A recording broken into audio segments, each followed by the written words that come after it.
Most people think despair looks like someone crying alone in a dark room. But Kierkegaard said the most terrifying despair doesn't look like despair at all. It looks like a full calendar, a stable job, a life that from the outside seems completely fine. You wake up, you make coffee, you answer emails, you go to the gym, or you mean to. You scroll through your phone for 12 minutes without realizing it, then feel a vague guilt you can't quite name. You call your mom back eventually. You watch something on Netflix that you've already half forgotten by morning. And somewhere in the middle of all of this, if someone asked you, "Are you okay?" you would say yes, automatically, reflexively, because you would have no evidence to the contrary. You're not sad exactly. You're not broken.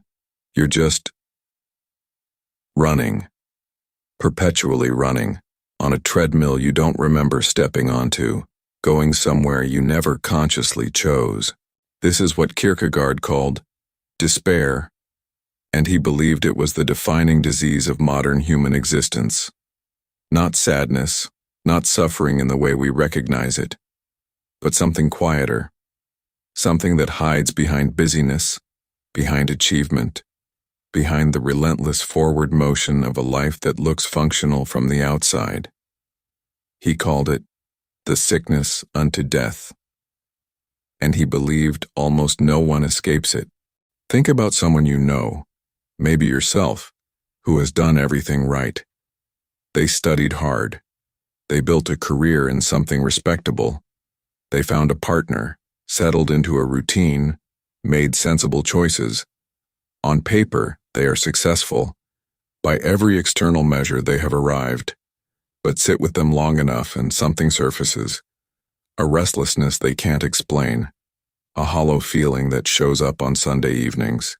A creeping sense that the life they're living is somehow adjacent to the life they were supposed to be living. Close enough to feel guilty about questioning, but far enough to make them feel like a stranger in their own story. They don't talk about this. It seems ungrateful. It seems dramatic. So they go back to the calendar. They book another trip. They set another goal. They find something to optimize. And the hollow feeling waits. It always waits. Kierkegaard, writing in 19th century Copenhagen, had no Twitter, no Spotify, no inbox with 340 unread emails. But he saw something about human beings that cut straight through every era, every distraction, every layer of civilization we pile on top of our inner lives. He said that every human being has a self, not just a personality or a reputation, but a deep, irreducible core that longs to become what it truly is. And despair, in his framework, isn't primarily about external misfortune. Despair is what happens when we fail to become ourselves. There are two kinds of failure here, and both are devastating. The first is not knowing you have a self to begin with. This is what he called unconscious despair, and it might be the most common form alive today. These are people who have never asked the fundamental question, who am I beyond what I was told to be? They have inherited their values, their ambitions, their sense of what a good life looks like. They live competently inside a story they never authored. And the tragedy is that many of them will never notice. The noise of modern life is extraordinarily good at preventing the kind of silence where that question could arise. The second kind is worse, in a way, because it involves knowing. This is the person who senses, feels it like a pressure behind the sternum, that their life is not quite aligned with who they actually are. They know there is something more authentic they could be pursuing. A creative life they abandoned. A truth they refused to speak.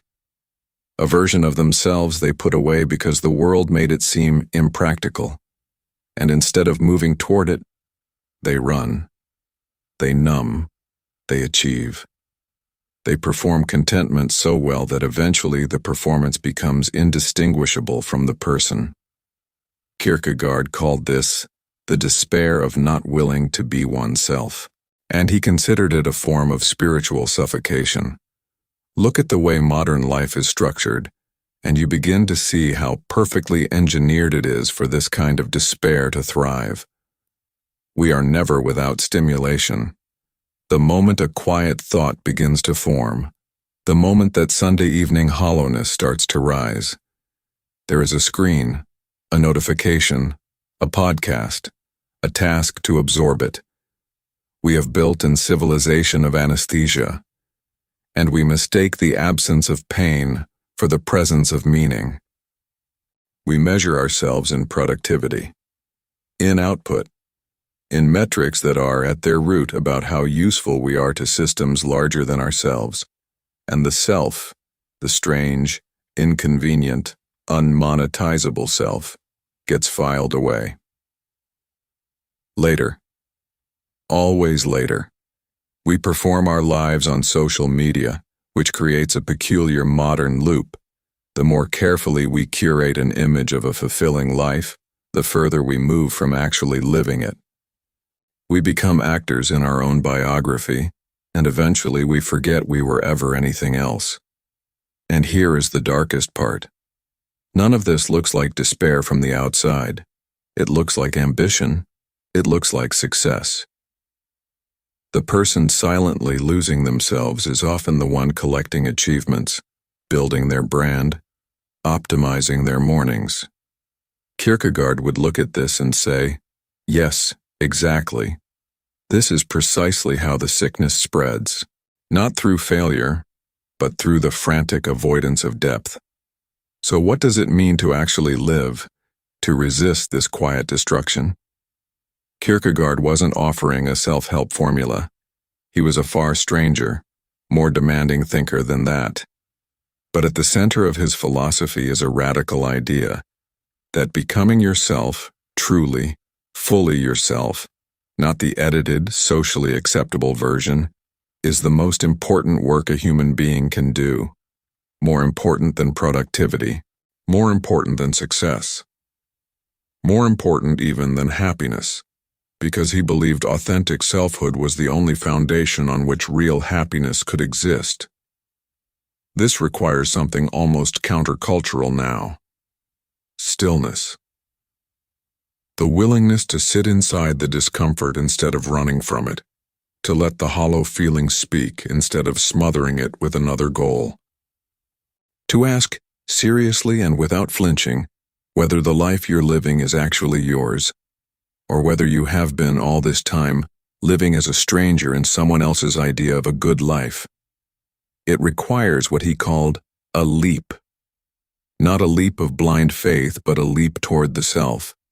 A decision to stop outsourcing your inner life to the expectations of others, to stop letting the noise make your choices for you. This is the question Kierkegaard leaves us with, and it is not a comfortable one. Is the life I am living mine?